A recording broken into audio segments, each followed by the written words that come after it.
Morning, Sunny Hill. Morning, everyone. Friday. We're talking Acts 28 today. Yeah. Again, a great read, but we just picked out a few points just to highlight. It's the last chapter in Acts here, and we've seen Paul this week going through real persecution, real hardship, real agony, endurance, and shipwrecks, and all those things that it's really sort of like we'd be done in. But Paul, he was resilient. He kept going because he knew that he was doing God's work and God was with him. And now we read that at last he's safe. He's in a place, a holiday island, Malta. And he was really so well received by the inhabitants of that land. And they showed him, it says, extraordinary kindness and love. And it was a pleasure for Paul to be there. And it was obviously a pleasure for them to have Paul there as well and to accept him there on their island.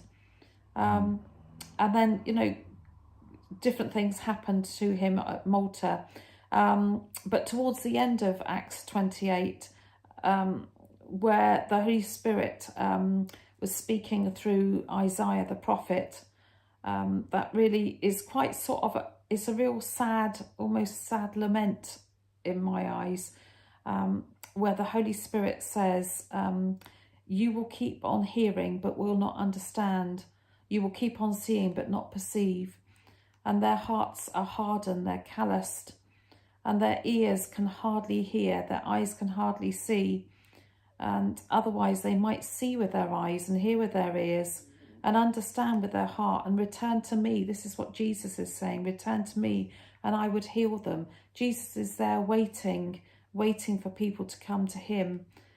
He's so close, and yet people are not seeking, not conscious of him being there, don't think he's relevant.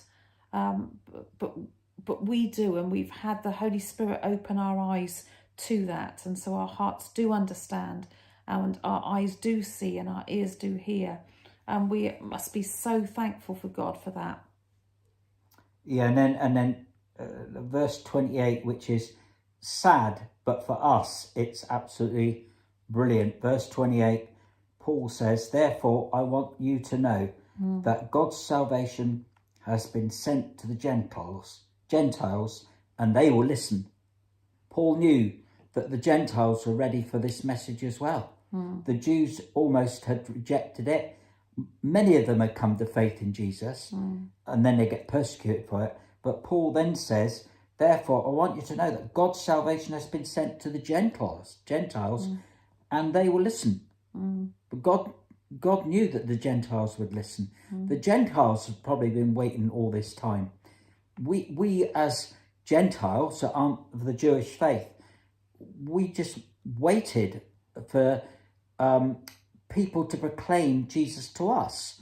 And so there are people nowadays that are waiting to hear about Jesus. We think people don't want to know, but they're probably waiting to hear about Jesus, to know the truth about Jesus, that he wasn't just a man, he wasn't just a prophet, but he was the Son of God, and he rose from the dead, he died on a cross. That people need to know the message of Jesus.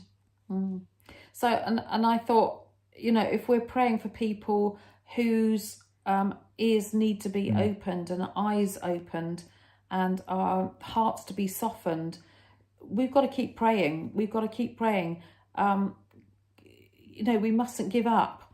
We must be earnest in our prayers and tell God the exact things that are on our hearts. He loves to hear us. He loves to hear his children. And we know that he will answer our prayer. We know that. But in the waiting that we've got to do in the meantime, we've got to be resilient, and we've got to be faithful to God, and we've got to not doubt or not fear, but trust him in all things. Yeah, even if we go through a shipwreck, even if we're beaten. Hopefully not. But, Hopefully not. you know, God is with us in every storm. Yeah. Okay. Okay. Thank you very much for this week. Bye for now. Bye-bye.